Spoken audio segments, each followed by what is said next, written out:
ahli baitihi wa man tabi'ahum bi ihsan ila yaumil qiyamah. Bapak Presiden yang saya hormati, Bapak Wakil Presiden, jajaran Menteri Kabinet Kerja yang saya hormati, Bapak Menteri Agama, Bapak Panglima, dan seluruh jajaran pemerintah Republik Indonesia, tamu undangan, para alim, para ulama yang berbahagia. Alhamdulillah,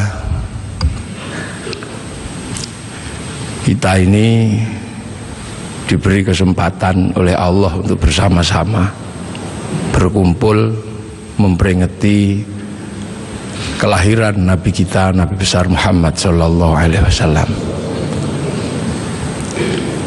sebagai sebuah upaya untuk mengingat bahwa alhamdulillah kita ini menjadi manusia yang bisa menemukan seorang nabi. Ada nabi yang orang-orang tidak bisa menemukannya. Nah, kita ini di negeri yang sangat jauh masih menemukan seorang nabi. Afrika tidak lebih jauh dari Arab, Eropa tidak lebih jauh dari Arab, tapi kita sejauh ini alhamdulillah masih kebagian agama Allah Subhanahu wa ta'ala. Indonesia ini sudah tempat yang sangat jauh. Naik pesawat ke Makkah ini sudah 9 jam. Nah, kita masih kebagian. Maka kita bersyukur kita masih kebagian, walaupun bagiannya ada yang tidak terlalu banyak. Al-Quran 30 juz, sampai di sini ada yang cuman kebagian Yasin, alhamdulillah. Ada yang cuman kebagian Kulhu, alhamdulillah. Ada yang cuman kebagian Bismillahirrahmanirrahim, alhamdulillah. Kita syukuri. Sholat demikian banyak diajarkan Rasulullah, alhamdulillah kita masih kebagian, walaupun ada yang cuman kebagian setahun sekali hari raya, walaupun ada yang cuman kebagian seminggu sekali Jumatan, bahkan ada yang senengnya baru maghrib tok, alhamdulillah. Hadis demikian banyak, alhamdulillah kita masih kebagian, walaupun hanya ada yang kebagian satu, dan yang satu kebagian kullu bid'atin dholalah wa kullu dholalatin finnar, yang satu kebagian innamal a'malu bin niat. Alhamdulillah, doa yang sebegitu banyak, alhamdulillah kita masih kebagian, walaupun hanya 2. Ada yang kebagian doa makan sama doa ke kamar mandi. Ini alhamdulillah, ini tidak lain dan tidak bukan karena Rasulullah oleh Allah ditakdirkan untuk menjadi nabi yang paling terakhir. Dan nabi yang paling terakhir ini adalah nabi yang punya jangkauan ketika manusia sudah tersebar di seluruh alam. Nabi Adam menjadi nabi mengurus satu keluarga, itu saja ribetnya sudah luar biasa antara Habil sama Qabil. Nabi Nuh menjadi nabi, jangkauannya satu kaum, itu aja ribetnya udah luar biasa. Nabi Ibrahim satu bangsa, itu aja ribetnya sudah luar biasa. Makanya dibekali oleh Allah mukjizat-mukjizat yang luar biasa. Nabi Musa, nabi yang ngurus satu negara Mesir, itu saja Allah membekali Nabi Musa dengan bekal-bekal yang luar biasa. Punya tangan masuk saku keluar jadi listrik, punya tongkat dilemparkan bisa jadi naga, punya tongkat dipukulkan ke laut menjadi jalan tol. Makanya kalau Pak Jokowi menemukan tongkat itu, kayaknya tidak terlalu sulit untuk membangun jalan tol di Indonesia.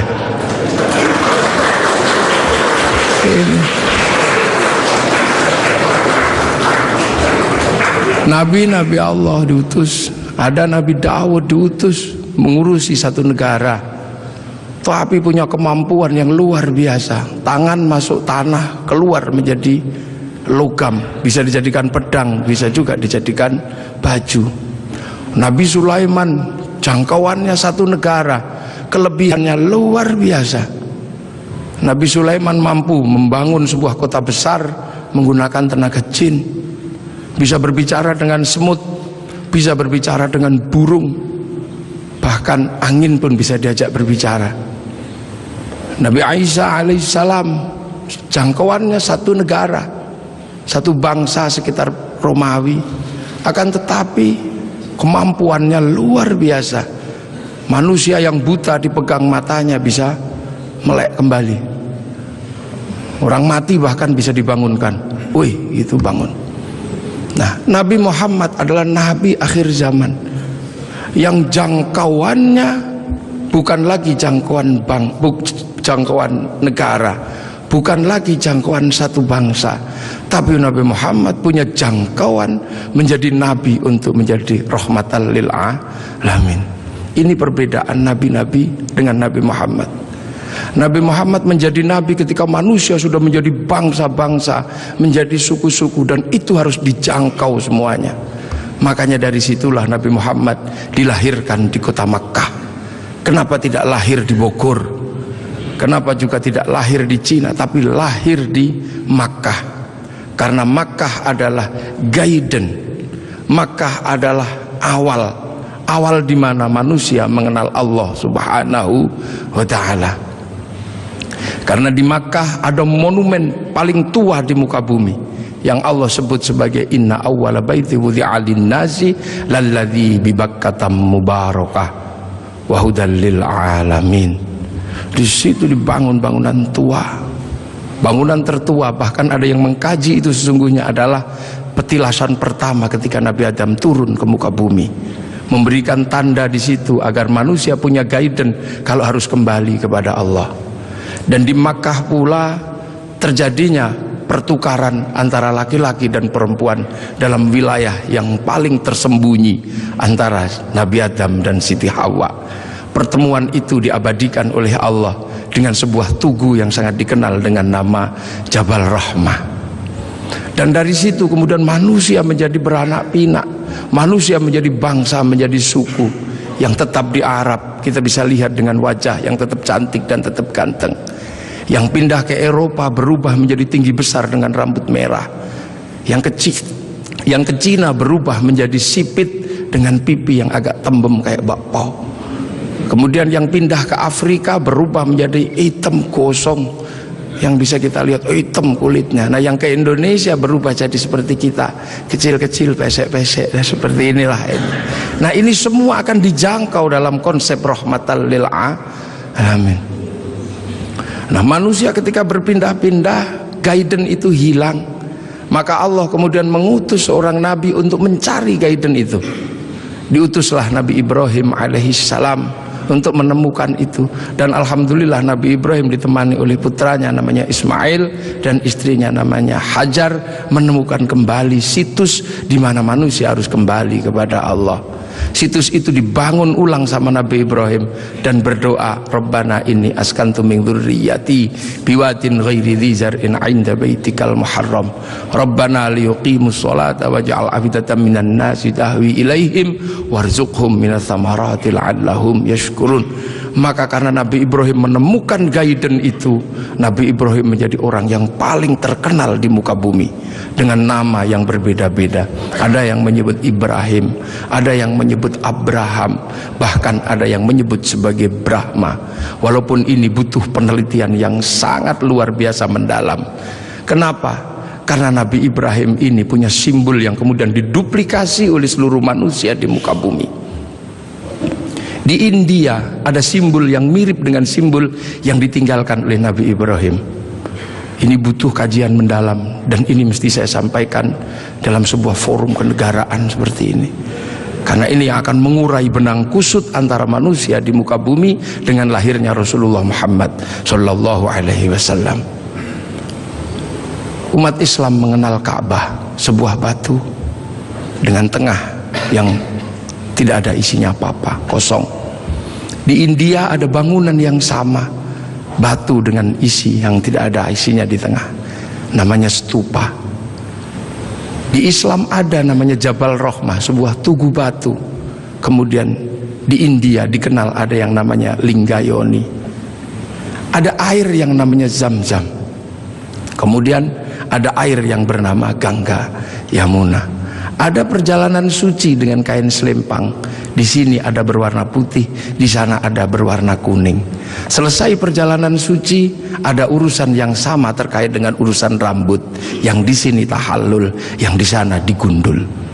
Selesai perjalanan suci itu semuanya ada darah, yang di sini ada kurban, yang di sana ada gadri. Dan kalau sudah bersujud meninggalkan hitam 2, yang di sini 2, yang di sana 8. Ini butuh kajian yang sangat mendalam, bahwa ini adalah awal dari yang namanya millata Ibrahim. Kemudian guidance itu bergeser karena Nabi Ibrahim meninggal. Diteruskan oleh 2 putranya, yang satu bernama Ismail, yang satu bernama Ishak. Dan guidance itu berubah ketika Ishak punya anak yang namanya Yakub atau Israel, yang punya anak 12 yang kemudian dikenal dengan nama Bani Israel. Dan Bani Israel mampu membangun sebuah guidance baru karena dikasih kitab Injil dan dikasih kitab Taurat. Yang dikasih kitab Taurat bahkan sampai hari ini masih menjadi bagian besar dari umat manusia di dunia dengan agama besarnya yang namanya Yahudi. Yang dikasih kitab Injil masih menjadi bagian besar dari agama di dunia ini yang dikenal dengan nama Nasrani. Punya pusat kota besar namanya Vatikan, dan di sini punya pengikut yang sering dikenal dengan nama Paus Romo. Guidance ini bergeser. Akan tetapi kemudian Allah menunjukkan kembali, ini harus dikembalikan kepada guidance awal, kepada jalur awal. Maka kemudian dilahirkanlah Rasulullah di kota Makkah. Makkah adalah kunci di mana harus dikembalikan kembali manusia kepada Allah. Itulah kenapa kemudian Rasulullah lahir di kota Makkah. Untuk apa? Mengembalikan simbol kenabian dari awal sampai akhir sebagai wujud khatamul anbiya wal mursalin. Makanya ketika terjadi sengketa dengan agama-agama yang sebelumnya, maka kemudian Allah mengukuhkan Rasulullah sebagai penerus guidance kenabian. Maka kemudian diangkatlah Rasulullah ke langit, dan Rasulullah ditunjukkan di mana jejak para pendahulunya. Maka kemudian ketika ketemu Nabi Ibrahim, Rasulullah bertanya, kalau orang Jawa bilangnya mbah gitu, Pak Presiden ya, kayak atau gitu, aku ini sebagai Nabi terakhir, tapi umat-umat Nabi yang sebelum aku bertanya, apa hakmu ketika kau mengatakan penerus Nabi Ibrahim? Kamu tahu di mana peletakan Nabi Ibrahim waktu membangun kembali Ka'bah? Ya udah, kamu jawab di situ. Kamu tandai nanti kalau kamu turun, kamu tandai itulah tempatku, namanya Jabal Rahmah. Nah, kalau pertanyaannya tentang Mbah Mail, kakek Ismail di sebelah mana? Kakekmu Ismail di sebelah situ, kamu kasih tanda. Itulah yang disebut Hijir Ismail. Lah kalau nenekku Hajar di sebelah mana? Nenekmu Hajar cari airnya di sebelah situ. Itu yang satu namanya Sofa, yang satu Marwah. Lah penjenengan melempari setan itu di sebelah mana? Sebelah situ. Nanti kamu kalau turun kamu kasih tanda biar tidak dilupakan manusia. Itu itu Jamarat Ula, yang itu Wusta, dan yang itu Aqobah. Nah sekarang kalau gitu yang dulu punya Ka'bah ini siapa? Itu kakekmu Adam. Mumpung orangnya masih di situ, kamu tanyalah, Mbah, apa itu apa? Ka'bah itu dulu aku khawatir, aku turun ke sini takut kehilangan jejakku. Ku kasih tanda dan disebut inna awwala baiti wudi'a lin-nasi lalladzi bi Bakkah mubarakah. Nah kalau Jabal Rahmah itu apa? Kayak kalau bahasa kita, waduh kalau itu saya tugu I love you ku sama nenekmu Hawa. I love you ku di situ kita tanda. Pokoknya kalau kamu nanti turun jangan kamu lupakan, kembalikan seluruh jejak kenabian. Maka semenjak itu kemudian umat Islam bersama Rasulullah diperintahkan untuk beribadah haji. Nah inilah makanya kalau ada pertanyaan besar, kenapa Rasul tidak lahir di Jakarta?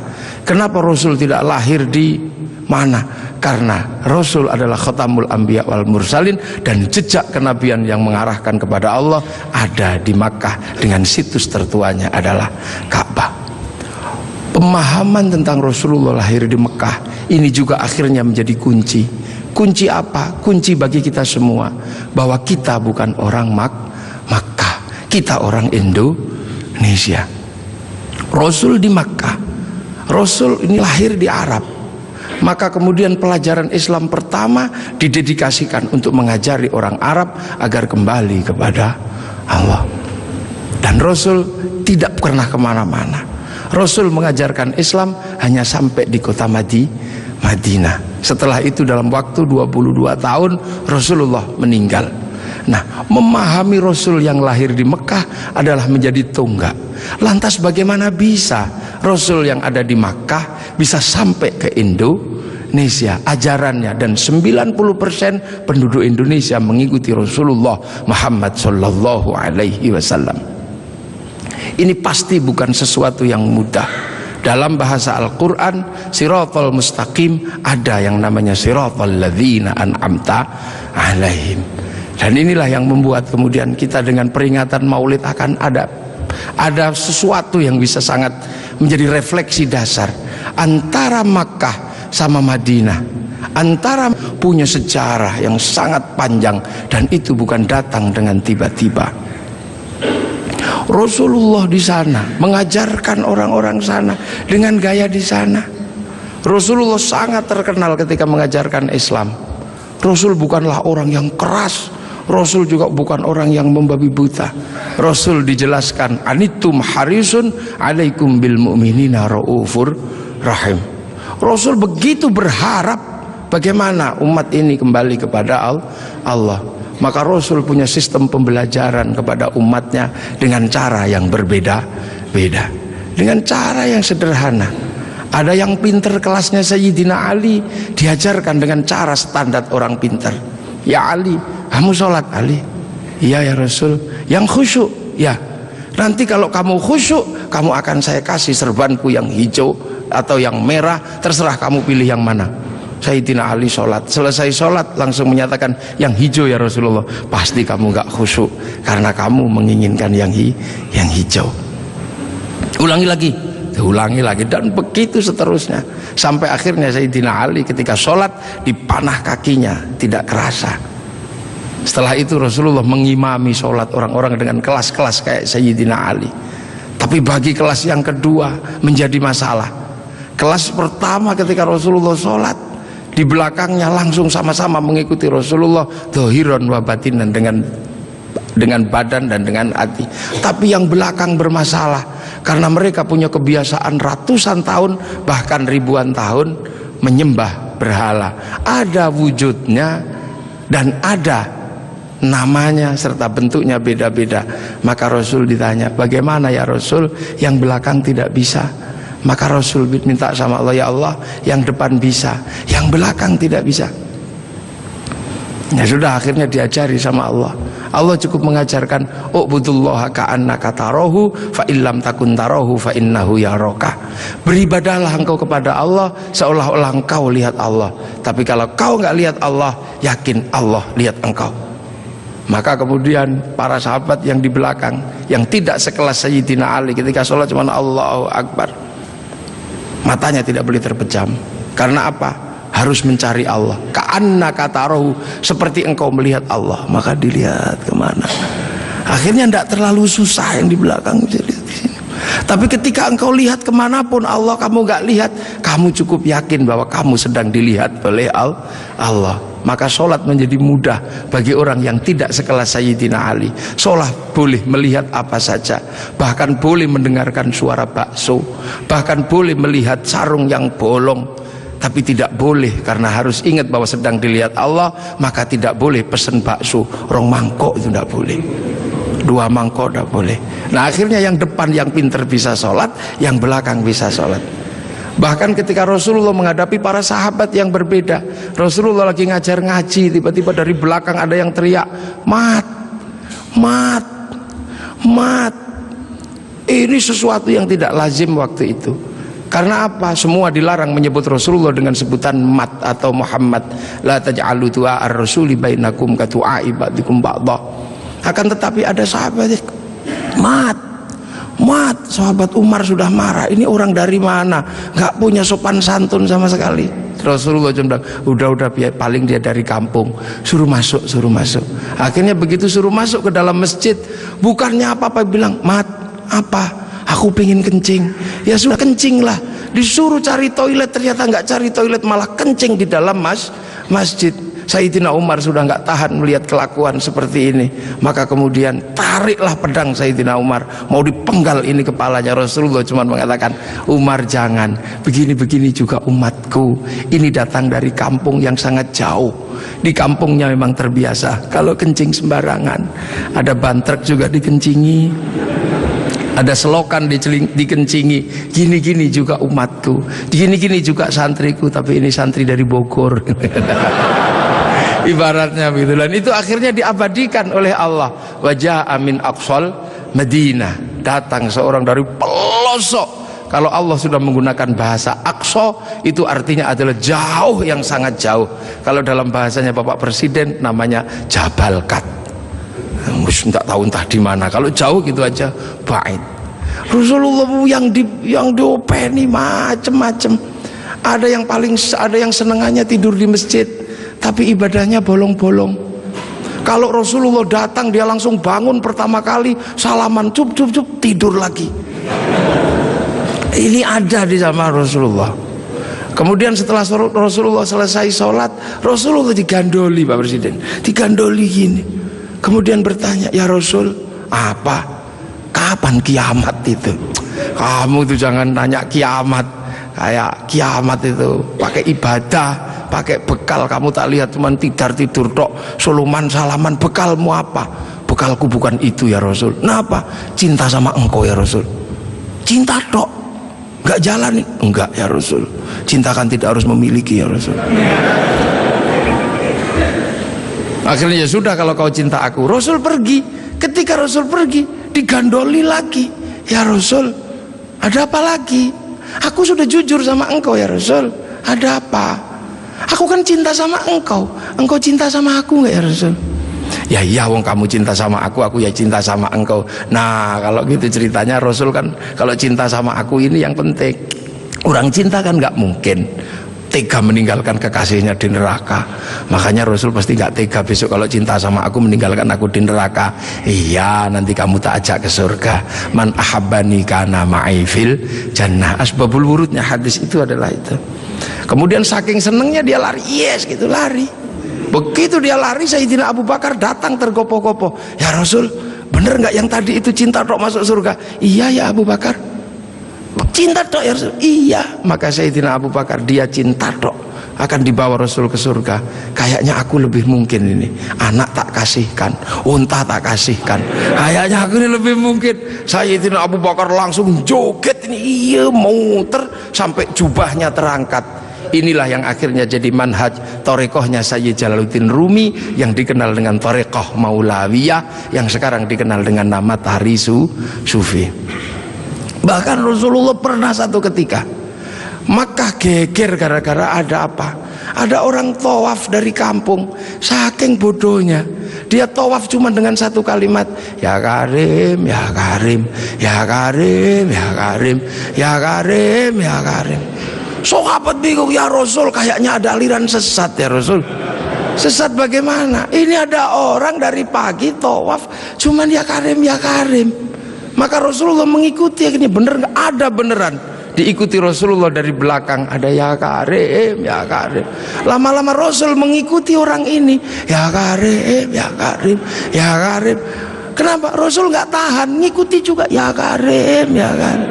Orang ini marah, dan siapa di belakangku yang berani menirukan aku? Awas tak banting orang ini nanti. Aku pukul. Ternyata apa, orang ini nggak tahan, akhirnya balik ke belakang. Rasul dipegang, dipiting begini. Kamu ya yang menirukan aku, ya Karim, ya Karim ya. Awas kamu, tak adukan sama nabiku, tak adukan sama kekasihku kamu. Rasul merasa Nabi bertanya, Mas atau Bang, terus nabimu siapa? Nabiku Muhammad. Muhammad siapa? Muhammad ibn Abdillah. Kamu pernah ketemu? Belum. Nanti kamu tak banting di sana. Begitu dia bilang, dia menyatakan bahwa dia adalah apa? Umat Rasulullah. Rasulullah semak sholat. Ya Allah, tak kira umat siapa, ternyata ini umatku juga. Rasul sedih dan terharu, Rasul menangis. Sedih Rasul, ya Allah, ada umat yang begitu cinta tapi nggak pernah ketemu sama aku.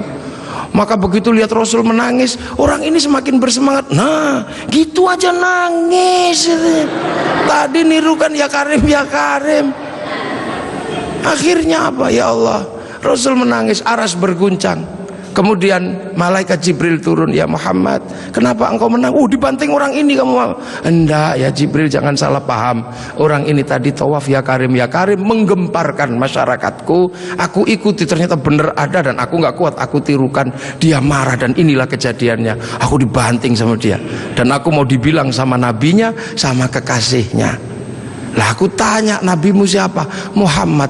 Muhammad kan aku sendiri, Bril. Berarti ini umatku. Aku terharu, sakit, Bril. Sakitnya tuh di sini. Ibaratnya orang ini. Ya sudah, kamu ngaku saja. Kalau engkau Rasul Muhammad. Akhirnya, Mas, udah pernah ketemu Rasul? Belum. Nanti kamu tak banting di sana. Mas, Muhammad itu aku, Rasul itu aku. Hah? Engkau Muhammad Rasul? Nangis orang ini. Nabi dipeluk-peluk sambil menangis. Ya Rasul, aku belum pernah ketemu sama engkau ya Rasul, tapi aku iman sama engkau. Dan di kampungku yang paling pinter cuman aku ya Rasul. Kita makan doanya ya Karim, kita apa doanya ya Karim ya Rasul. Tolong ya Rasul, karena ini kami bodoh dari kampung, kami nggak ngerti apa-apa. Tolong ajaklah aku ke surgamu kalau engkau masuk surga ya Rasul. Iya, nanti kamu bareng, sama-sama nangis. Saking senengnya orang ini lantas berjoget, iya gitu. Saking senengnya mau diajak Rasul ke surga. Malaikat Jibril dibilang sama Allah. Jibril bilang itu, walaupun orang itu nanti diajak Muhammad masuk surga, katakan padanya, dosanya tetap kuhitung. Malaikat Jibril menyampaikan ke Rasulullah. Rasulullah menyampaikan, ya Mas, Allah barusan berfirman lewat Jibril, walaupun engkau nanti kuajak masuk surga, tapi dosamu tetap dihitung sama Allah. Orang ini kaget juga nggak ada perubahan apa-apa, cuman melotot aja. Apa ya Rasul? Dosaku mau dihitung sama Allah. Suruh hitung, nggak takut aku. Suruh hitung aja kalau dosaku mau dihitung sama Allah. Nggak takut aku. Tapi hati-hati, kalau dosaku sampai dihitung sama Allah, Allah tak ajak hitung-hitungan sama aku. Loh, kok Allah kamu ajak hitung-hitungan bagaimana? Akan kuhitung seberapa besar dosaku, akan kuhitung dengan seberapa besar pengampunan Allah. Kalau Allah Maha Pengampun, nggak mungkin dosa gini aja kok dihitung. Kalau dosa gini aja dihitung, nggak usah pakai gelar Maha Pengampun. Maha Pengampun, oh, gini aja dihitung. Di zaman Rasul ini potret Rasulullah. Maka Rasulullah mampu menjadi rahmat bagi semuanya, sehingga kemudian pelajaran Rasulullah yang tidak masuk akal waktu itu bisa diterima oleh sebuah kalangan yang sangat jauh dari peradaban. Maka kemudian Islam yang sulit diterima oleh orang di Arab waktu itu bisa diterima. Sulit bagi orang Arab menerima Islam. Orang Arab Tuhan ada patungnya, Islam mengajarkan Tuhan tidak ada patungnya. Di sana diajarkan banyak Tuhan, ini diajarkan Tuhan satu. Di sana tidak ada air, Islam mengajarkan toharoh pakai air. Susah, diminum aja susah, pakai disuruh mandi. Padahal di sana orang mandi berbeda dengan kita. Kita jinabatnya sebulan sekali, sana bisa semalam 8 kali. Susah air disuruh pakai toharoh pakai air. Sudah panas disuruh puasa, makanan susah disuruh zakat. Sudah gitu tawafilah yang paling sulit bagi orang Arab waktu itu. Orang Arab waktu itu sangat susah karena melihat perempuan itu begitu sesuatu yang sangat luar biasa. Lihat kaki sudah syahwat. Tapi waktu itu Islam mengajarkan bagaimana ketika tawaf muka dibuka. Betapa syahwatnya sangat tinggi ketika muka dibuka. Dan pada saat yang sama seorang laki-laki tidak diperbolehkan menggunakan kain berjahit, sehingga kalau mau berbuat jahil tinggal wes gitu. Itulah ujian terberat waktu itu. Dan itu susah dipahami oleh orang Arab. Makanya memahami Rasulullah itu tidak mudah. Makanya tidak mudah. Bagaimana seorang panglima perang kayak Sayyidina Umar bisa patuh sama orang yang tidak pernah berkelahi? Bagaimana Sayyidina Abu Bakar seorang konglomerat mau menuntun unta Rasulullah? Bagaimana seorang gadis 10 tahun bergembira ria dinikah sama orang 50 tahun? Ceritanya bisa kita tahu, tapi suasana psikologisnya tidak pernah bisa kita tangkap. Nah inilah maka Islam berkembang. Kemudian Islam bergeser, orang-orang tahu oh ini bagus, geser kemana? Geser ke Persia. Pertama dari Madinah geser ke Persia. Di Persia penyembah api, karena orang Persia nyembah api, kemudian ikut Islam. Raja Rustum besanan sama Sayyidina Ali, lahir Sayyid Ali Zainal Abidin, masuk Islam. Karena orang Majusi sebelumnya menyembah api dan masuk Islam. Nah orang Yahudi, orang Majusi kalau nyembah api ditaruh di bangunan tinggi namanya Manaro, apinya ditaruh di atas Manaro. Maka begitu orang Persia masuk Islam, apinya dihilangkan, Manaronya ditaruh di depan masjid.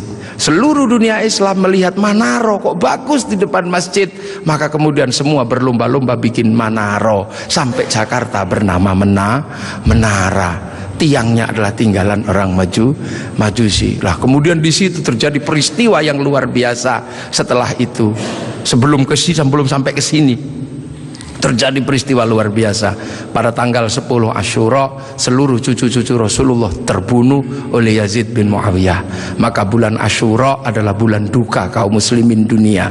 Makanya orang Indonesia, terutama di kampungnya Bapak Presiden, menyebut bulan Asyura dengan sebutan bulan Suro. Ekornya saja yang diambil, karena orang Jawa itu sukanya ngambil ekornya aja.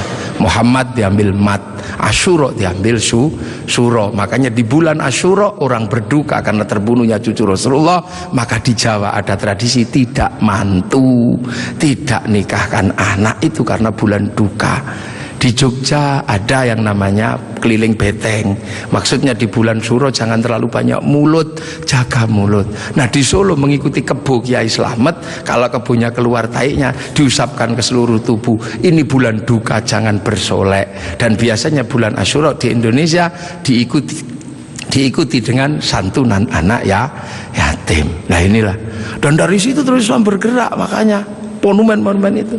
Lahir Sayyid Ali Zainal Abidin.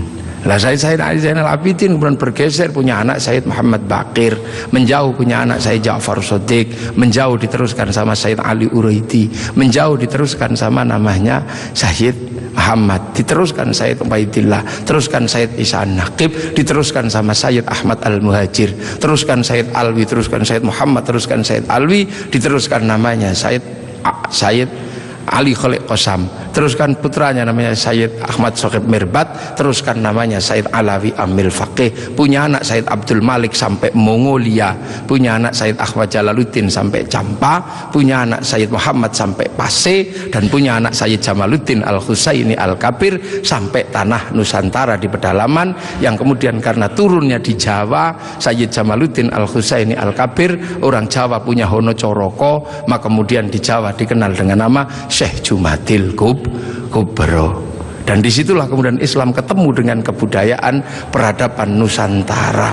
Nah inilah tonggak Makkah ini yang akhirnya menjadi penjelasan, oh ternyata Makkah sini geser di sini. Dan kemudian kita diingatkan bahwa Syekh Jumadil Kubro punya anak namanya Said Ibrahim pindah Palang Tuban sana, punya anak namanya Raden Rohmat Sunan Ampel. Nah ini yang kemudian bangun peradaban baru di Nusantara. Syekh Jumadil Kubro punya murid namanya Samsuddin pindah Jawa Barat, dikenal dengan nama Syekh Kuro, punya murid namanya Datuk Kahfi pindah Cirebon, punya murid namanya Syarif Hidayatullah Sunan Gunung Jati. Nah inilah baru kita kemudian menemukan titik sini. Nah pertanyaan-pertanyaan besarnya inilah yang akhirnya kemudian menjadi penjelasan. Lantas bagaimana kita mengikuti Rasulullah di tempat yang jauh ini? Rasulullah memberikan garis namanya ahli sunnah wal jamaah, bahwa Rasulullah yang diajar pertama wal jamaahnya bernama sahabat, wal jamaahnya sahabat generasi kedua namanya tabi'in, tabi'in punya generasi berikutnya namanya tabi'ut tabi'in, dan kita ini adalah generasinya para ulama yang cara pembelajarannya sangat berbeda. Di Arab sana Rasulullah mengajarkan bagaimana makan dengan 3 jari. Masih bisa dijalankan sampai hari ini karena di sana masih kurma sama roti. Begitu sampai di Nusantara sudah tidak kurma dan tidak roti, tapi sudah soto. Maka makan dengan 3 jari sudah bukan sesuatu yang mudah. Di sana kurban pakai unta. Di sini tidak lahir unta, tapi lahir kerbau sama sapi. Karena terlahir kerbau sama sapi, maka jangan memaksakan diri kurban pakai unta. Nanti ditangkap oleh polisi karena nyuri untanya Kebun Raya Bogor.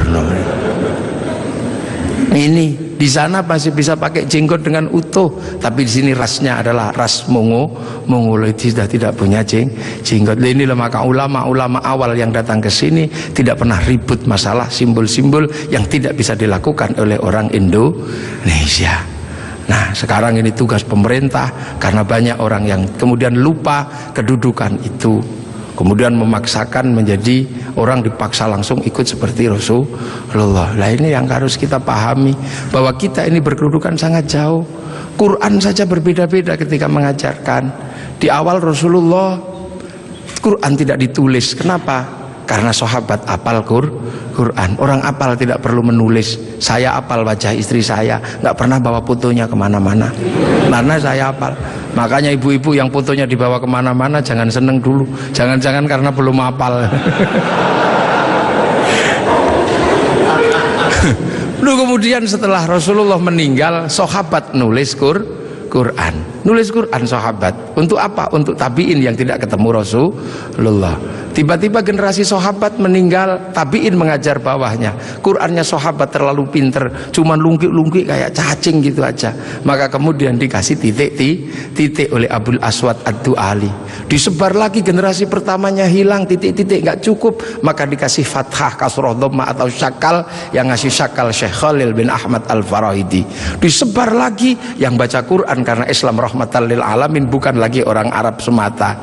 Orang Andalusia baca Quran wadduha, keliru menjadi wadduhe. Ini. Nah, orang Turki mustaqim, mustaqin. Masuk ke Indonesia dibaca oleh orang Padang lakanud, keluarnya lakanui. Karena orang Padang kalau bilang Muhammad, Mahamme. Orang Sunda ketika baca alladzina, sebagian besar keluarnya alladzina. Begitu masuk ke Jawa, ketemu dengan huruf hono coroko. Alhamdu karena punyanya ko, gak punya huruf ha, maka alhamdu menjadi alkamdu, al-fatihah menjadi al-fatihah. Ini itu.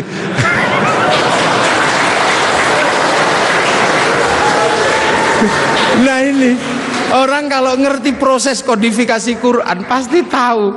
Ketika masuk ke semua negara pasti berbeda. Al-Fatihah menjadi Al-Fatihah. Dan ini yang dialami oleh Bapak Presiden Republik Indonesia. Iya, makanya Al-Fatihah. Itu. Ya Hayyu Ya Qayyum menjadi Ya Kayuku Ya Yumu. Robbil Alamin kayaknya punya huruf ain, nggak punyanya ngo, keluarnya Robbil Ngalamin. Nggak punya dot, punyanya lo, maka Ramadan keluarnya Romlan. Begitu dibaca orang Bali sangat susah karena orang Bali nggak bisa bilang tok, bilangnya tok. Maka sirotol menjadi sirotol ladzina an'amta alaihim. Islam berkembang ke semua negara dan berbeda. Ketika dibaca oleh orang Bugis alaihim, keluarnya alaihing. Karena orang Bugis kalau bilang n jadi eng, kalau bilang eng jadi n. Makanya ada dulu mantan Kabulok bernama Beduamang, itu berasal dari Abdurrahman. Nah, itulah makanya kemudian Islam bergerak. Nah, lantas apa? Lantas terciptalah sebuah ilmu untuk bagaimana orang di seluruh dunia Islam mampu membaca Al-Quran. Dibikinkanlah sebuah ilmu yang dikasih judul At-Tajwid fi Qiraatil Quran, yang nulis Abu Ubay Qasim bin Salam. Orang akan tahu. Nah, ini generasinya para ulama. Dan yang paling besar, yang mungkin Bapak Presiden sudah pernah saya sampaikan, tapi ingin saya sampaikan lagi, biar kita tidak lupa.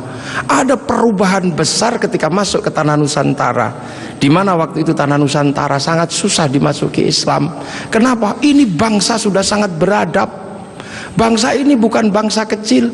Tahun 1222 ke atas, sebelum tahun 1300 sudah mampu menaklukkan Mongol yang menaklukkan Eropa, menaklukkan Arab, mampu ditaklukkan oleh kekuatan Nusantara yang namanya Singasari.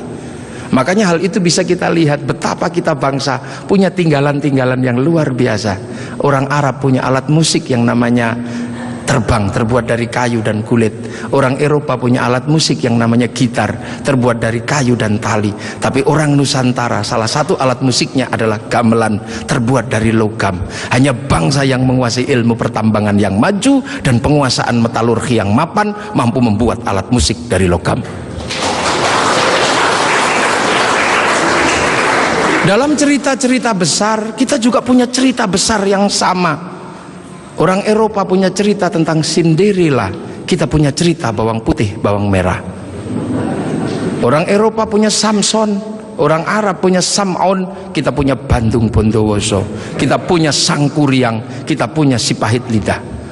Orang Sanya punya cerita Romeo Juliet, orang Arab punya cerita yang namanya Laila Majnun, kita punya cerita Andi-Andi Lumut. Kita punya cerita, banyak sekali cerita cinta di Indonesia. Sana punya cerita namanya Kura-Kura Ninja, kita punya cerita Kancil Nyuriti. Timur sama saja, apa bedanya? Bahasa-bahasa kita juga bahasa-bahasa yang tidak bisa direndahkan. Orang Inggris bilang rice, orang Arab bilang rus, orang kita bilangnya macam-macam. Kalau masih di sawah namanya padi, kalau sudah dipanen namanya gabah, kalau sudah digiling namanya beras, kalau patah-patah namanya menir, kalau dibungkus namanya lontong pakai daun, kalau dibungkus pakai namanya ketupat pakai janur, kalau tidak dibungkus namanya nasi, dicuri satu namanya sebutir nasi, kalau diublek-ublek namanya bubur, pantatnya gosong namanya kerak atau intip. Sana cuma rice sama rus.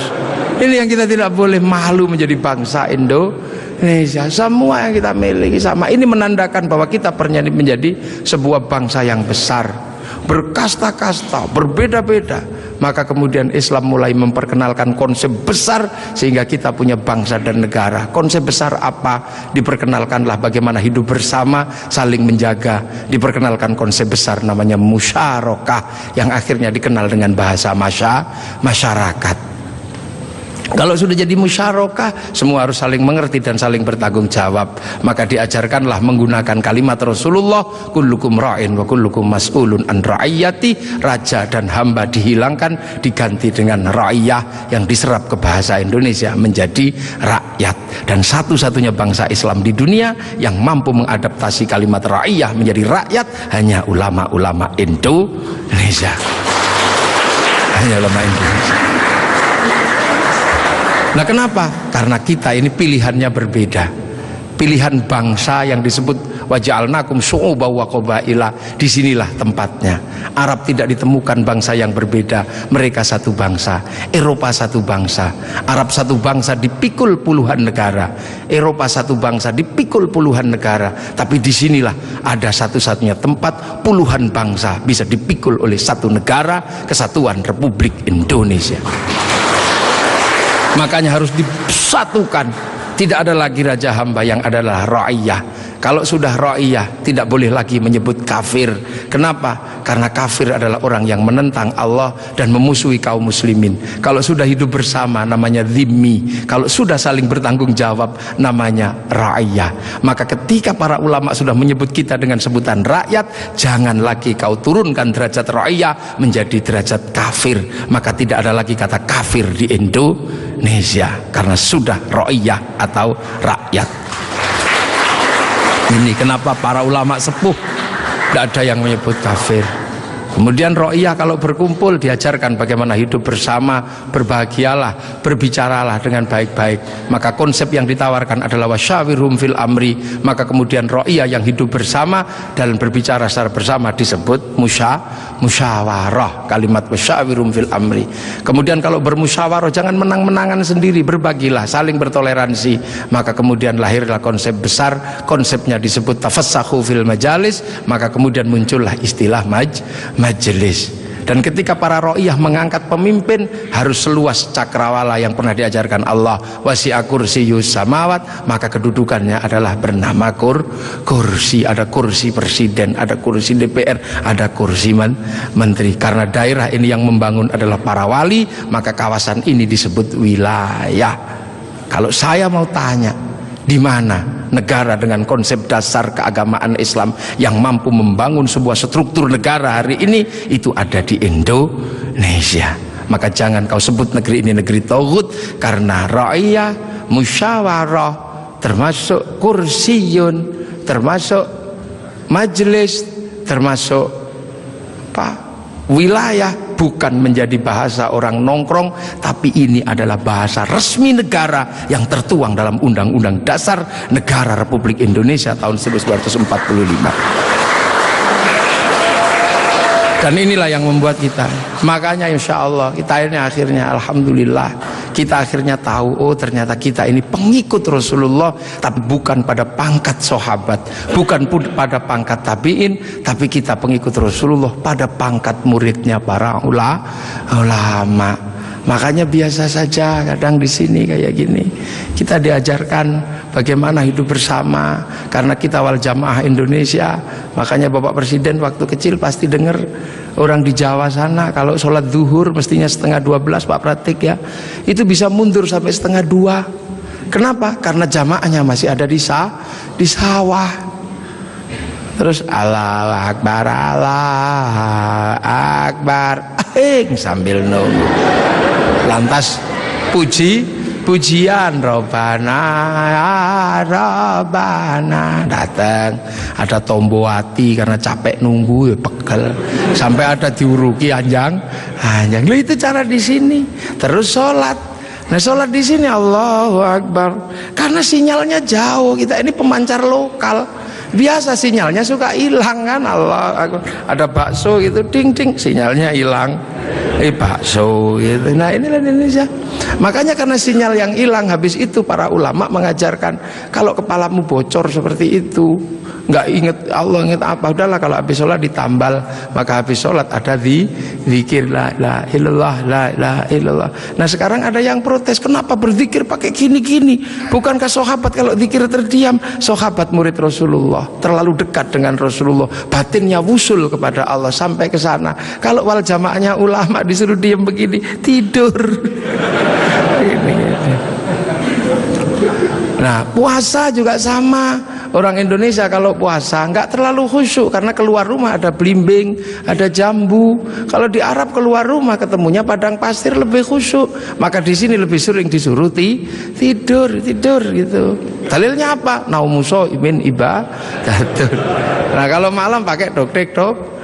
Setelah itu halal halal. Haji juga sama, nggak bisa langsung ke sana Pak Presiden. Antrinya 25 tahun. Makanya orang sini capek nunggu, daripada capek nempelkan gambar Masjidil Haram. Ini Pak Menteri Agama, biar tidak terlalu capek, biar agak senang dikit, latihan dulu di alun-alun Bogor. Labbaik Allahumma hajjan, ikhramnya beneran, niatnya beneran, tapi Ka'bahnya triplek. Lah ini namanya mana sih haji? Lah ini wal jamaahnya baru ini, dan ini ada di Indonesia. Itu akhirnya orang tahu pangkatnya dengan Maulid. Oh Rasul Mekah, kita Indonesia. Ada jarak yang sangat panjang, ada jarak waktu, ada jarak ruang. Nah ini kalau kita pahami dengan bahasa yang sederhana, fa insyaallah Islam di Indonesia akan tetap menjadi Islam yang ramah, Islam yang tidak kasar, Islam yang tidak gerasa gerusu, mampu ngayomi seluruh manusia yang berbeda-beda, seperti Rasulullah yang anittum harisun alaikum bil mu'minina raufur rahim ihdinas siratal mustaqim. Assalamualaikum warahmatullahi wabarakatuh.